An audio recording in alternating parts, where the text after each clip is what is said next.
Hello and welcome to Collaboration Counts, a Reuters Plus production exploring how we can power a cleaner future in partnership with Shell. My name is Laurien Verstraeten and I'm delighted to be joined by Paul Bogers, Vice President of Hydrogen at Shell. So Mr. Bogers, can you tell me how important is hydrogen to Shell? So hydrogen will have a critical role to play. Solar and wind will be, the next, big drivers for decarbonization, but they can't reach everywhere. There will be hard to electrify sectors. Think about heavy goods transport, think about steel making, think about all of those petrochemical processes and where hydrogen is used today. And that's why Shell is so excited about hydrogen as a way of moving in the energy transition and powering progress. What aspects of hydrogen are particularly promising? Its biggest strength is also its biggest weakness.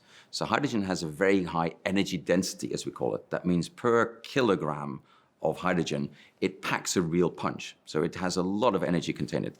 On the downside, per unit volume, it is one of the hardest molecules to deal with. There's a reason why most of the hydrogen used today is produced very close to where it's used at the end.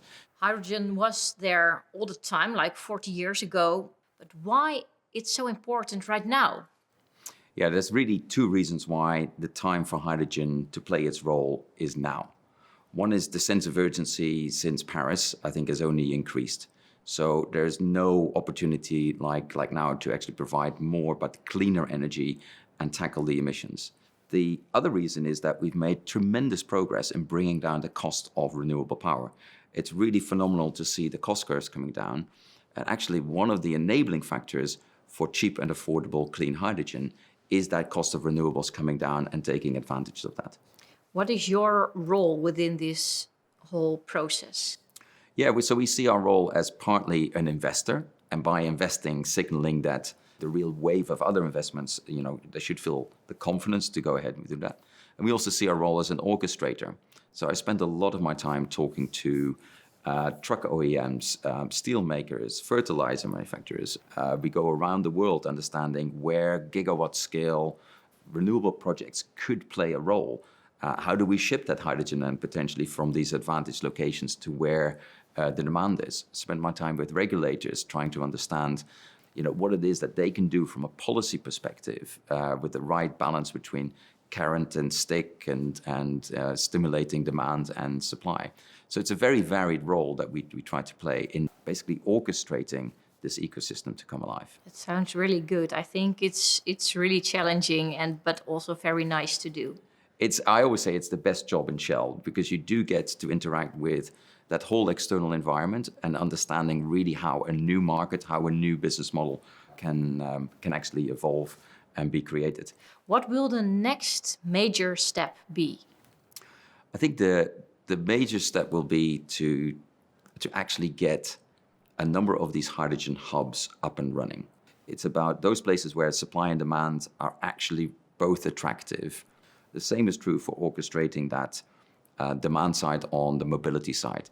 Get the first kind of trucks on the road, get the hydrogen stations running, because the next generation of hydrogen refueling site will be better, will be cheaper, will be more efficient, will have a better refueling experience. The range of these trucks will go from a few hundred kilometers to 500 to 600 to 1,000.